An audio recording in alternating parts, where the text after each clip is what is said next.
Monsieur Loubet est chercheur au LAS. Il est ingénieur INSA, ingénieur docteur INSA, et il a fait de nombreuses communications sur les capteurs, auto-alimentés notamment. Et il a eu la gentillesse de venir présenter un peu son travail en le simplifiant pour que tout le monde puisse comprendre.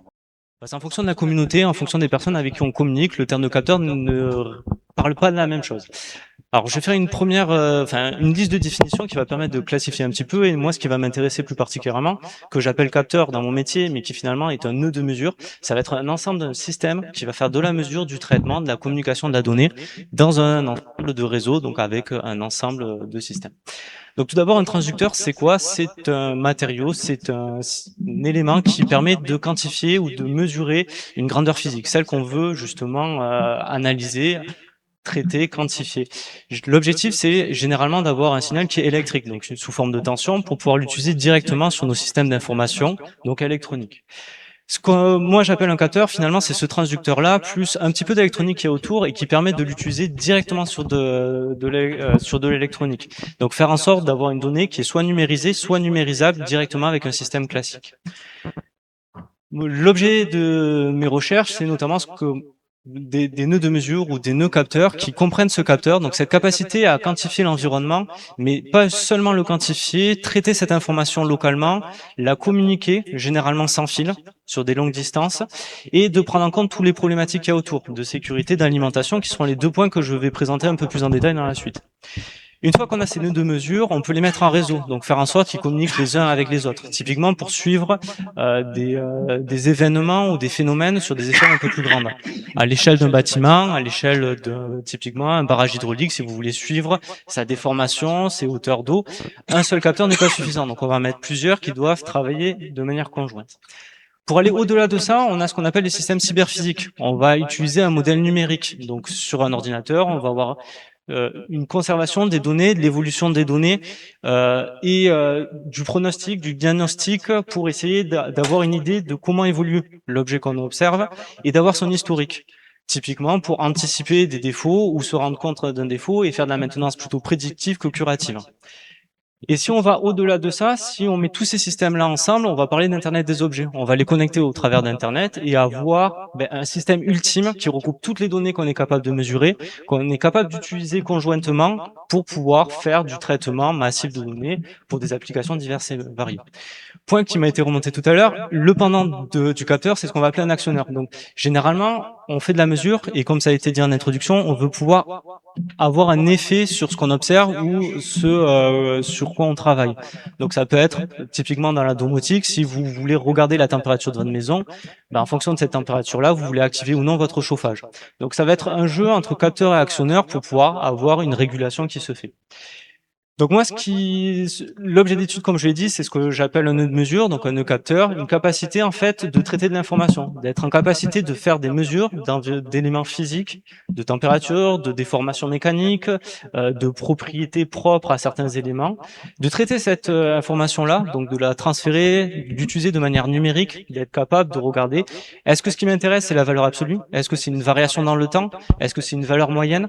Donc éviter d'envoyer toutes les données et les traiter a posteriori, ce qui est fait typiquement dans les gros centres de données, et essayer de faire ça au plus près. Ça permet d'avoir des économies en termes de ressources matérielles, mais également de ressources énergétiques. Ce qui nous intéresse aussi dans l'équipe, qui s'appelle Micro et Nanosystèmes pour les communications sans fil, c'est justement ces communications, cette capacité à transmettre de l'information sans passer par un système filaire. Pour pouvoir faire fonctionner toute cette chaîne de traitement, donc de la mesure jusqu'à la transmission sans fil, on a besoin d'énergie. Et cette énergie-là, on va venir la récupérer de différentes manières et on va essayer de faire en sorte d'avoir un système qui soit autonome, qu'on n'ait pas besoin de développer une infrastructure pour pouvoir faire la mesure. On développe un capteur, on peut le déployer à peu près partout. Et on verra qu'aujourd'hui, il existe plusieurs façons pour faire ça et je vais essayer d'en balayer quelques-unes et de me concentrer notamment sur le transfert de puissance sans fil. Aujourd'hui, la plus grande limite au déploiement de ce type de système, que ce soit un capteur isolé ou un ensemble de capteurs, ça va être l'alimentation. Faire en sorte d'avoir un système qui soit sans fil, donc pour pas avoir à tirer des câbles. Typiquement, je reprends l'exemple de mon barrage hydraulique.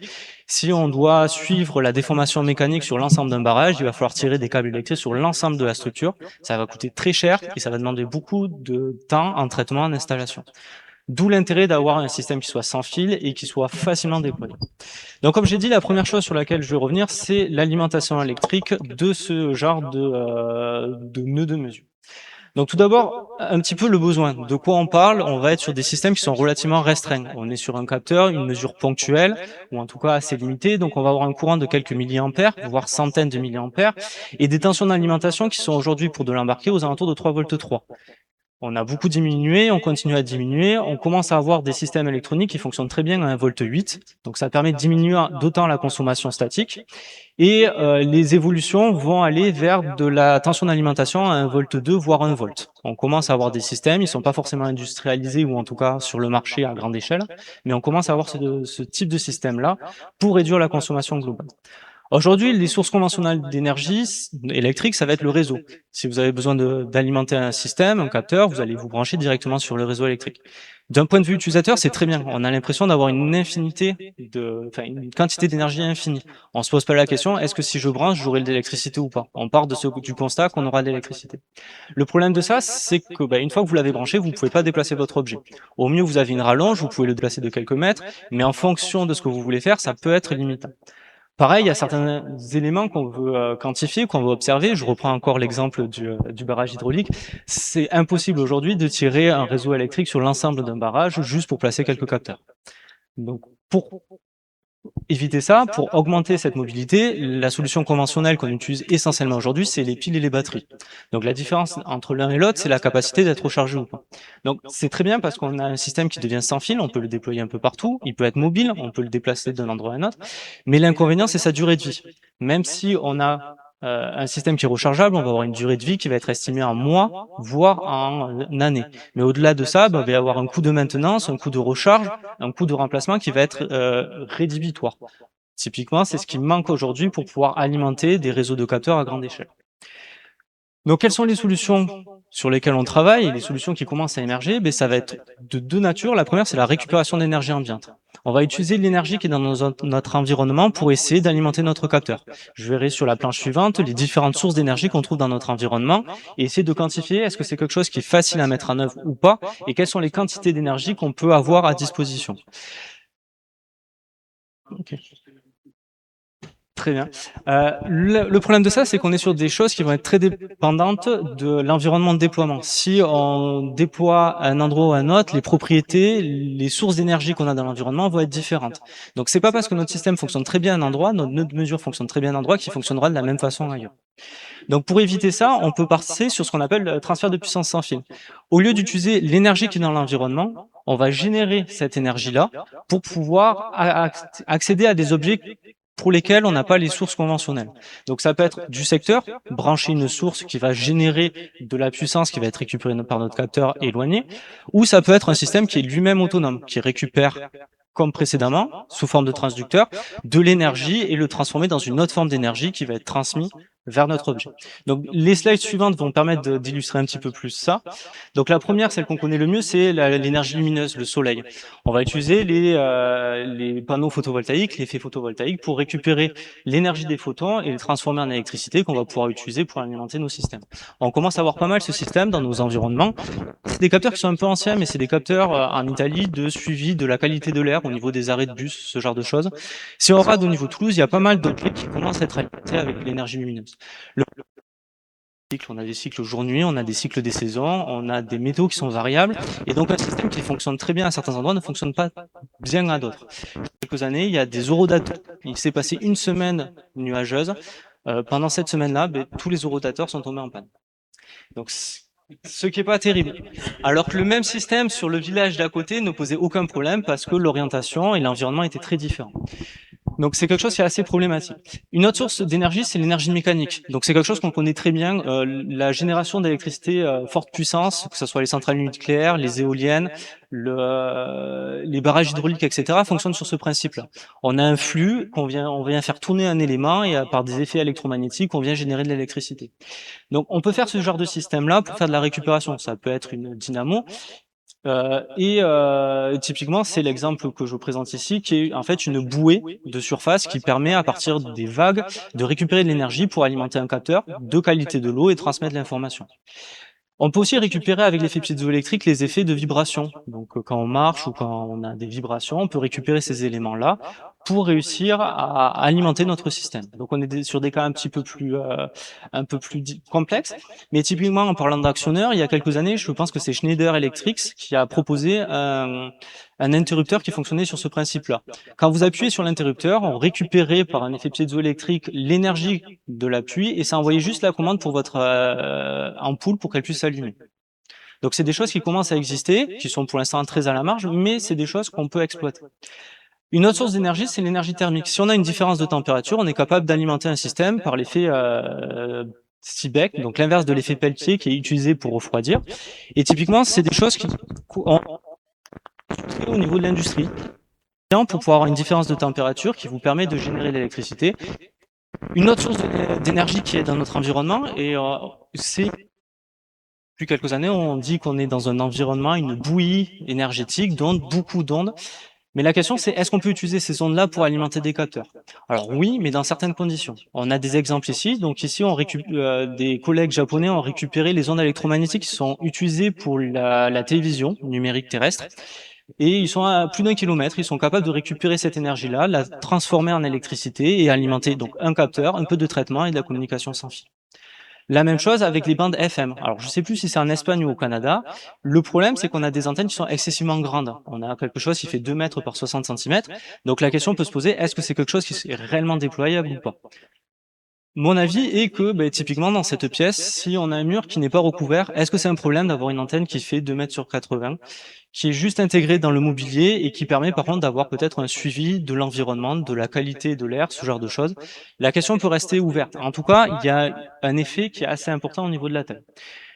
Point aussi par rapport aux actionneurs, c'est que tous les effets qu'on a là pour récupérer de l'énergie, c'est exactement les mêmes effets qu'on utilise pour faire de la mesure. Donc l'effet photovoltaïque, ça peut être utilisé pour faire de la mesure de luminosité. Les éléments mécaniques pour de la déformation mécanique, du piézoélectrique, le thermique pour de la mesure de température, et finalement pour les ondes électromagnétiques, c'est seulement une antenne. Donc un capteur qui permet de récupérer des messages, notamment pour les communications sans fil.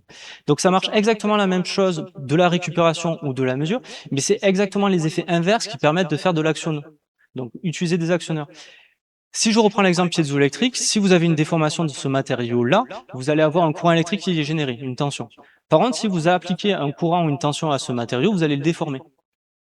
Donc ça vous permet de faire à la fois de la mesure, de la récupération d'énergie et de l'action. Donc je vais passer très rapidement sur le transfert de puissance sans fil. On va pouvoir utiliser les mêmes types d'énergie. Les ondes mécaniques, les ondes électromagnétiques. Typiquement, on est capable d'alimenter un petit rover pour des applications spatiales à partir d'un laser. Cette solution-là, c'est que si vous avez votre émetteur et votre récepteur, vous perdez le contact, vous ne pouvez plus l'alimenter. Les ondes mécaniques peuvent être utilisées, qu'elles soient sonores ou acoustiques, mais généralement c'est dans des milieux solides, donc des fluides de type, enfin plutôt dense on va dire, de l'eau ou des matériaux solides. Ça permet typiquement, ça c'est des travaux préliminaires sur de la recharge de drones sous-marins. Donc vous approchez, il récupère l'énergie des ondes pour pouvoir s'alimenter et repartir sur une nouvelle mission. Deuxième point sur lequel je vais passer beaucoup plus rapidement, ça va être sur la partie communication sans fil. Aujourd'hui, on est sur des données qui peuvent être critiques. Typiquement, je reprends toujours le même exemple, mon barrage hydraulique. Si quelqu'un vient injecter des données qui sont fausses, potentiellement, il y a un risque de mettre en arrêt la génération d'eau, le vider pour pouvoir vérifier que tout se passe bien. Et les travaux qu'on fait actuellement, c'est d'essayer d'identifier les messages. S'assurer qu'un message communiqué sans fil est bien issu de quelqu'un qui a le droit de l'émettre et que la donnée qui a été dedans est complètement intègre, donc elle a une valeur. On va essayer de répondre à différentes propriétés et éviter certaines attaques, typiquement le rejeu, donc renvoyer une donnée ou se faire passer pour un capteur du réseau mais qui n'est pas un capteur légitime, donc qui voudrait injecter des fausses informations. Tout ça avec certaines contraintes d'indépendance du protocole. On veut que n'importe quel capteur qui existe ou qui n'existe pas encore puisse utiliser ces technologies-là. faire en sorte que ça soit à très faible consommation. Aujourd'hui, le problème des solutions qui sont essentiellement logicielles, c'est que ça demande énormément de ressources, de temps de calcul, du calcul, de la mémoire et aussi de l'énergie pour pouvoir être effective. Donc on va essayer de se passer de ça. Et comme j'ai dit, d'avoir une solution qui soit juste un ajuste, un objet qui existe et pas quelque chose de nouveau à déployer systématiquement. Donc pour réaliser ça, on a deux approches différentes actuellement. La première, c'est d'utiliser une des propriétés des ondes électromagnétiques qu'on n'utilise pas pour les communications. Ça va être la polarisation. Donc grosso modo, la façon dont se déplace l'onde dans un milieu. Donc les ondes électromagnétiques, c'est de la puissance, c'est juste de l'énergie qui est transmise, et elles peuvent être transmises de différentes façons. Les deux façons qui vont nous intéresser, c'est de manière linéaire et circulaire. Donc linéaire, il faut imaginer une onde qui se propage dans un axe vertical ou horizontal. Pour ce qui est du circulaire, c'est savoir est-ce qu'on tourne dans un sens vers le... Et en utilisant ces deux informations-là, on peut coder de l'information. Et en codant cette information-là, on peut rajouter une information supplémentaire à une communication habituelle pour rajouter de l'information d'authentification. Si le message est capable, si l'objet, mon nœud de mesure est capable d'envoyer cette information-là et qu'elle est cohérente avec ce qui est attendu en réception, alors si c'est pas le cas, si l'objet n'est pas capable de générer ça, c'est que c'est pas un objet qui fait partie de notre réseau, donc potentiellement la donnée qu'on a reçue n'est pas bonne.